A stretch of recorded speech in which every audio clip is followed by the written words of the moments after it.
And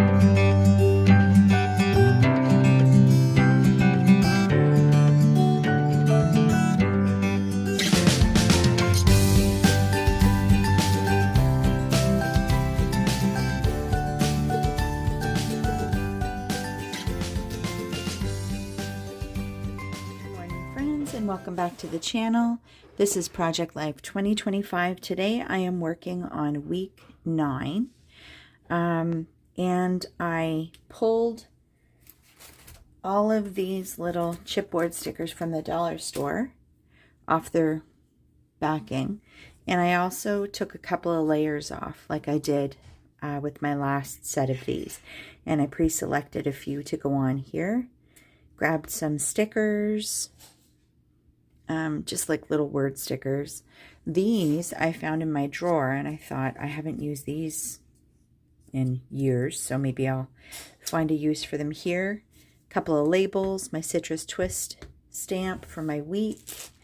I grabbed these little adventure puffy stickers by American Crafts. I'll probably just use this for the number of the week.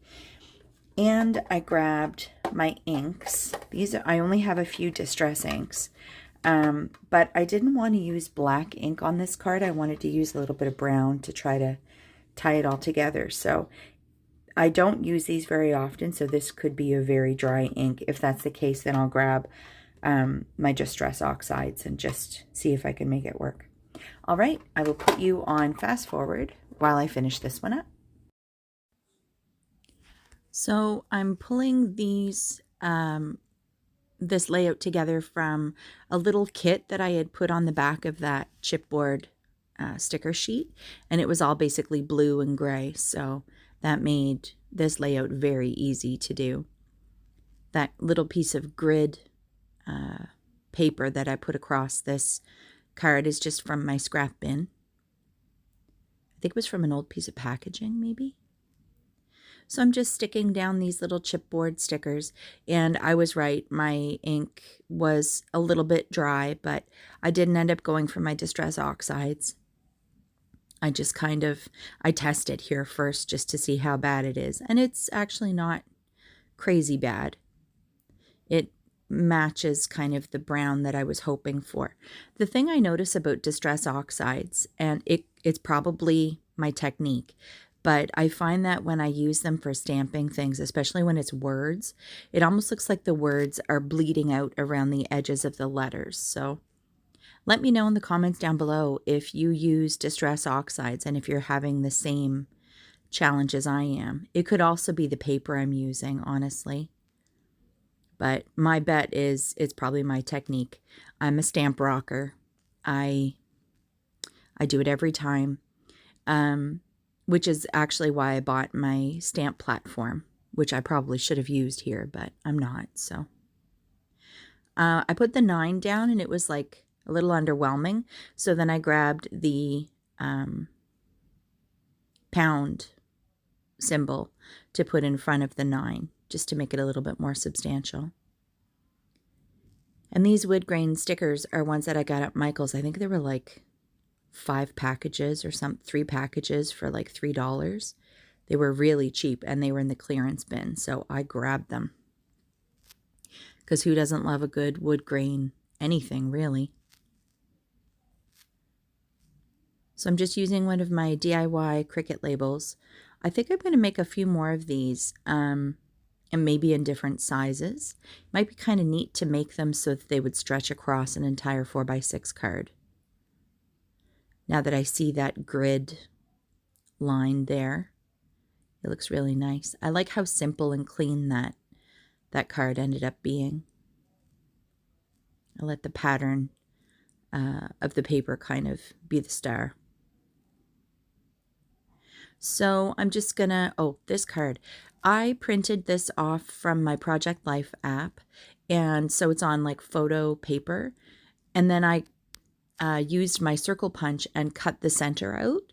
So what I ended up having was this weird 3x4 card with a huge hole in it. So I thought I would just put some white on the back and throw a sticker in the middle and call it done. And then I put a little blue sticker on the front. And I really like that one.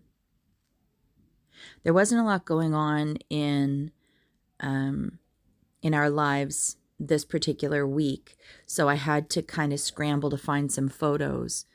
It's very dog heavy, as many of my layouts are, but that large 4x6 photo in the bottom left corner is actually a photo from a couple of years ago. So if you're someone who is struggling to fill a page like this, you've got a couple of different options. You can do like lists, just use a filler card, grab an old photo, you know, don't feel like you can't, you know, don't feel like all the photos that you put on these layouts has to be that particular week. You just watched me trying to use those little square dots, and I just didn't like what it was doing for the layout. So I grabbed these stickers out of my drawer, and I'm just looking for a couple of little things, nothing too huge. And a lot of them were kind of not really in color families I wanted. So I settled on my tried and true hearts.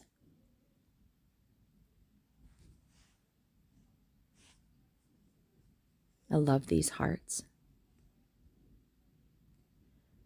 I think I had 6 packages when I first bought them, and I'm down to my last little bit. So looks like I'm almost done. I'm back to you live here in just a moment. All right, friends, week 9 all done. This is quite a light, airy layout. And in the process of doing it, I pulled out all of these little things. So I may try to find a way to keep them all on my desk. There's a lot here, just so I can use them up. We'll see. But there's a lot of little bits and bobs and sprinkly bits in this little pile. So I may even throw together some little kits. That's a good idea. Stay tuned. That'll probably be another video today. I'll probably do it right after this, actually. All right. As always, thanks for coming to hang out with me, and I will see you next video. Bye for now.